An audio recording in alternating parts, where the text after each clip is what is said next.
In the skies above Europe during the early years of the Second World War, one name became synonymous with speed, skill, and deadly precision. Werner Molders was not merely a pilot, he was an architect of modern air combat, a man whose genius and obsession with flying helped shape the future of fighter tactics. Yet his story, like so many of his generation, was bound to the fate of a nation marching toward destruction. Werner Molders was born on March 18, 1913, in the industrial city of Gelsenkirchen, in the Ruhr region of Germany.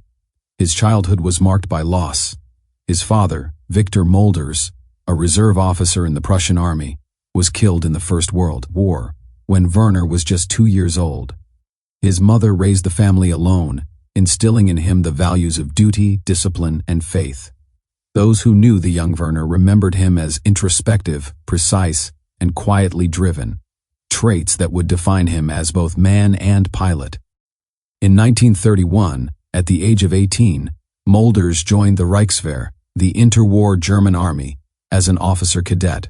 It was a time when Germany was forbidden from maintaining an air force, yet the dream of flight still burned in many young men. Molders excelled in the army, but his gaze was always turned toward the sky.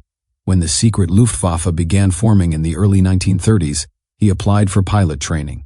At first, he was rejected. He suffered from severe air sickness during centrifuge tests and was deemed unfit for flight. Most would have given up. Molders did not. Determined to conquer his own weakness, he spent days enduring the spin chair again and again until his body adapted.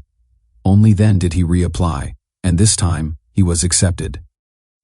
By 1934, he was flying with the new Luftwaffe, training at the airfields of Cottbus and Schleichheim. On May 21, 1935, he earned his pilot's badge. From that point on, his career ascended rapidly. He was posted to Jagdgeschwader Immelmann, named after the World War I ace, and promoted to first lieutenant in 1936. He proved not only an exceptional pilot but also a thoughtful tactician. When the opportunity arose to test his skills in combat, he volunteered immediately. In the spring of 1938, Molders joined the Condor Legion, the German Expeditionary Air Force sent to aid General Francisco Franco in the Spanish Civil War. It was there, under the unforgiving Spanish sun, that he truly came into his own. Flying first the Heinkel HE-51 and later the new Messerschmitt Bf-109, he began refining new tactics that would revolutionize aerial warfare. The old, tight V formations used in World War I limited visibility and maneuverability. Molders developed the Finger 4 formation, 2 pairs of aircraft, spaced like the fingers of an open hand. This gave each pilot greater freedom to maneuver, improved mutual protection, and allowed faster reactions to enemy attacks. The formation would eventually be adopted by every major air force in the world. In Spain, Molders achieved his first combat victory on July 15, 1938, shooting down a Soviet-built Polikarpov fighter. He quickly proved himself a master of the dogfight, scoring 14 confirmed kills before returning to Germany later that year. His skill and tactical innovations earned him widespread respect within the Luftwaffe. By the outbreak of World War II in 1939, he was one of Germany's rising stars. When war came, Molders commanded a squadron in Fighter Wing 53.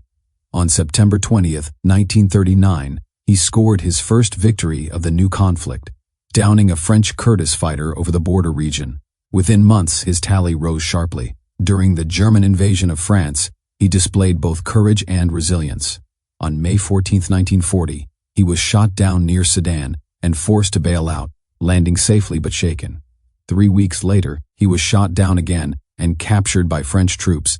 He spent several weeks as a prisoner of war before France's surrender secured his release.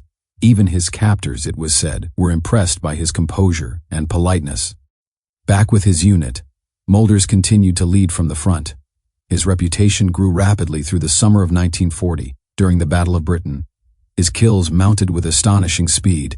By July, he had already been awarded the Knight's Cross of the Iron Cross, Germany's highest military honor for bravery, yet his relentless flying came at a cost. During one mission over the English Channel, his aircraft was hit, and he was wounded by shrapnel in the leg. Even so, he managed to make a forced landing in France and returned to duty soon after. Later that summer, Molders was promoted to command an entire wing, Jagdgeschwader 51. His call sign, Vati, meaning daddy, became his nickname among his pilots. They admired him not just as a fighter ace, but as a leader who cared deeply for his men. He was known to check on their welfare, share meals in the field, and defend them from bureaucratic interference. His leadership style reflected his tactical philosophy: trust your subordinates, guide them, but never smother their initiative. In 1941, as the Luftwaffe turned east toward the Soviet Union, Molders reached the height of his fame. He scored victory after victory, sometimes multiple in a single day. On June 30, 1941, he surpassed the legendary Red Baron, Manfred von Richthofen, with his 82nd confirmed kill. Only 2 weeks later, on July 15th, he reached 100 victories, the first pilot in history to do so. Newspapers across Germany hailed him as a national hero, the embodiment of courage and technical mastery. His reward was the Knight's Cross with oak leaves, swords, and diamonds, the highest distinction the Reich could bestow. The High Command, fearing for their prize pilot's life, forbade him from further combat. Instead, Molders was promoted to colonel and appointed inspector of fighters, responsible for overseeing tactics, training, and deployment of the entire Luftwaffe fighter force. He was only 28 years old, yet he never entirely stepped away from the front. He visited units regularly, flew inspection tours, and occasionally joined missions unofficially. He wanted to understand what his pilots faced firsthand. Those who met Molders described him as modest, devout, and thoughtful, a man of principle in a time of brutality. He was a practicing Catholic, known to attend Mass whenever possible, and his letters to his mother reveal a deep inner faith. He treated enemy pilots with respect, ensuring they received medical care or humane treatment when captured. Among his peers, he inspired admiration and loyalty. Günther Roll, another future ace, called him a marvelous tactician with an instinct for leadership. To his subordinates, he was Vati not because of age, but because of warmth, a paternal presence in a deadly profession.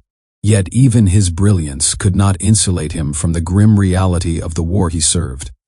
Molders was no Nazi ideologue.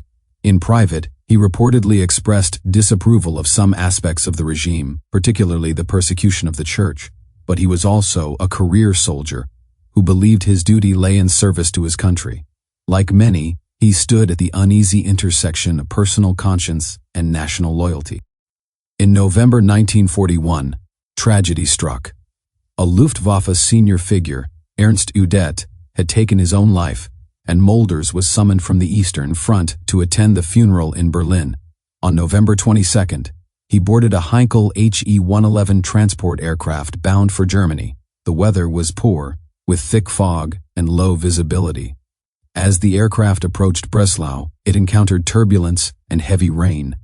Attempting to land, the pilot lost control, and the plane crashed near the airfield. Werner Molders, only 28 years old, was killed instantly. Others aboard also died. The news stunned Germany. The Luftwaffe had lost its brightest star. On November 28th, a state funeral was held in Berlin. The ceremony, attended by Adolf Hitler and Hermann Göring, was somber and grand. Göring himself delivered the eulogy, calling Molders the model of the German fighter pilot. He was buried with full military honors in the Invalidenfriedhof, the same cemetery that held the remains of Manfred von Richthofen and Ernst Udet. His death left a void in the Luftwaffe's fighter corps. Molders had been more than a pilot.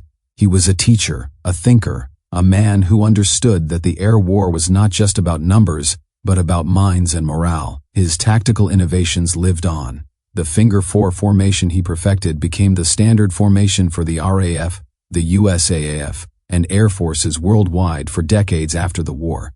In this way, his influence transcended nations and ideologies. After the war, Molders' legacy became complicated. To many former comrades, he remained the noble, chivalrous flyer, a symbol of honor amid chaos. Streets, schools, and even a German Navy destroyer were named after him. But as Germany confronted its Nazi past, the question arose, could one separate the soldier from the system he served? In later years, many of these commemorations were renamed or contextualized. His story became not only that of a gifted aviator, but also a reminder of how even the most virtuous individuals could be caught in the machinery of an immoral regime. Today, Werner Molders remains one of the most accomplished fighter pilots in history, credited with 115 confirmed victories in just over 2 years of combat. His name stands alongside the greatest in aviation history, but also serves as a lesson in the complexity of heroism. He was a man of faith, intellect, and compassion, yet his brilliance served a destructive cause. He embodied both the soaring ambition of flight and the tragedy of the era that gave him wings. Thanks for watching. If you have a thought on Werner Molders, drop it in a comment below. If you enjoyed the video, don't forget to hit the like and subscribe.